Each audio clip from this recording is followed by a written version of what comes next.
number 14 in PAS Bar Exam 2024. So here we have the question. So you have in 2023, Star Maxima Corporation, SMC, and Astra Labor Union Halo executed a collective bargaining agreement covering the rank and file employees. Effective for 4 years.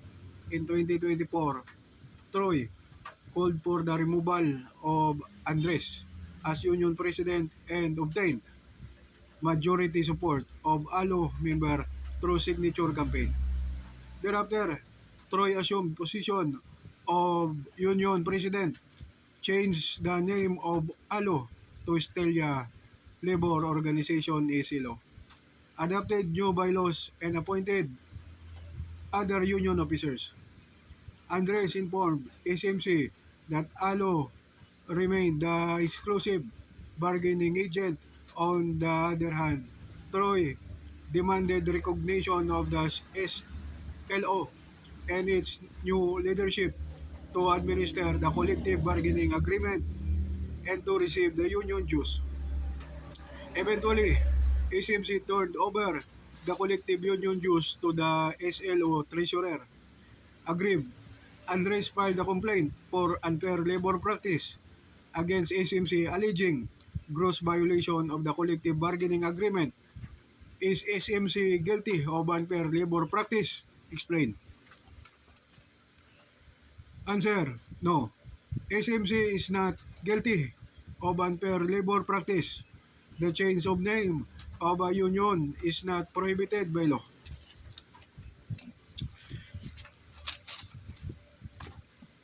In Dole Department Order Number 40-03, February 17, 2003, amending the implementing rules of Book 5 of the Labor Code of the Philippines, it states, Section 3, Notice of Change of Name of Labor Organizations, where to file.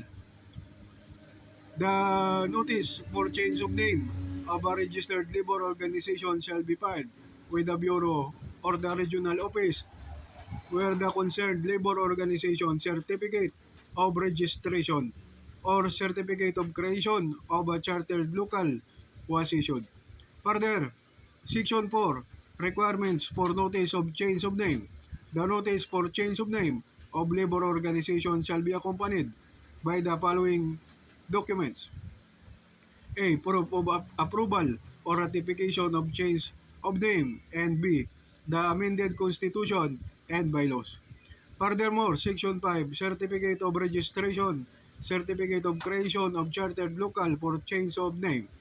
The Certificate of Registration, the Certificate of Creation of a Chartered Local issued to the labor organization for change of name shall bear the same registration number as the original certificate issued in its favor and shall indicate the following.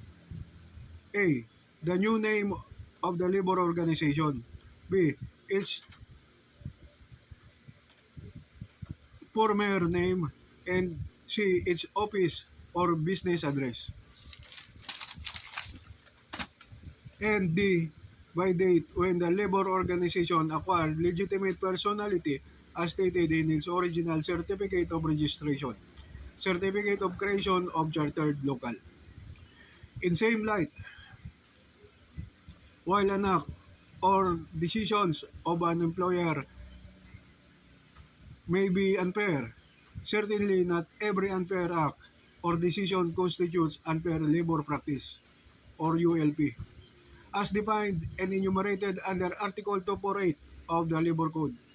Great Pacific Life Employer Union versus Great Pacific Life Assurance Corporation, GR number 126,717, February 11, 1999. And Baptista versus Villanueva, GR number 194,709, July 31, 2013. It was ruled, in essence, ULP relates to the commission of acts that transgress workers' right to organize as is specified in Article 248 and 249 of the Labor Code. The prohibited acts must necessarily relate to the workers' right to self-organization and to the observance of a CBA. So that's it. So we will give an addendum. So we will try to identify Article 248. Okay, so we have here Article 248.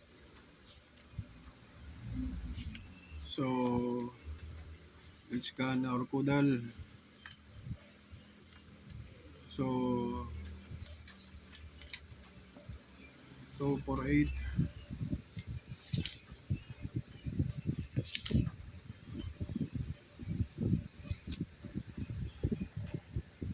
So here, unfair labor practices of employers. So Article 259, former 248, unfair labor practices of employers. It shall be unlawful for an employer to commit any of the following unfair labor practice: to interfere with, restrain, or coerce employees in the exercise of the right to self-organization. B. To require, as a condition of employment, that a person or an employee shall not join a labor organization or shall withdraw from one to which he belongs. C. To contract out service or functions being performed by union members when such interference will interfere with, restrain, or coerce employee in the exercise of the rights to self-organization. D. To initiate, dominate, assist, or otherwise interfere with the formation of or administration of any labor organization, including the giving of financial or other support to it or its organizers or supporters. E. To discriminate in regard to wages, hours of work, and other terms and conditions of employment, and other to encourage or discourage membership in any labor organization. Nothing in this code or in any other law shall stop the parties from requiring membership in a recognized collective bargaining agent as a condition for employment, except those employees who are already members of other union at the time of the signing of the collective bargaining agreement. Employees of an appropriate bargaining unit who are not members of the recognized collective bargaining agent may be assessed a reasonable fee equivalent to the dues and other fees paid by members of the recognized collective bargaining agent. If such non-union members accept the parties under the collective bargaining agreement, provided that the individual authorization required under Article 242 paragraph O of this code shall not apply to the non-members of the recognized collective bargaining agent. F. To dismiss, discharge, or otherwise prejudice or discriminate against an employee for having given or being about to give testimony under this code. G. To violate the duty to bargain collectively as prescribed by this code. H. To pay negotiation or attorney's fees to the union or its officers or agents as part of the settlement of any issue in collective bargaining or any other dispute. Or I. To violate the collective bargaining agreement, the provisions of the preceding paragraph, notwithstanding only the officers and agents of corporations, associations, or members or partnership who have actually participated in authorized or ratified unfair labor practices shall be held criminally liable, as amended by Batas Pambansa bilang 130, August 21, 1981. So that's it. Thank you for listening and watching. Good night and God bless.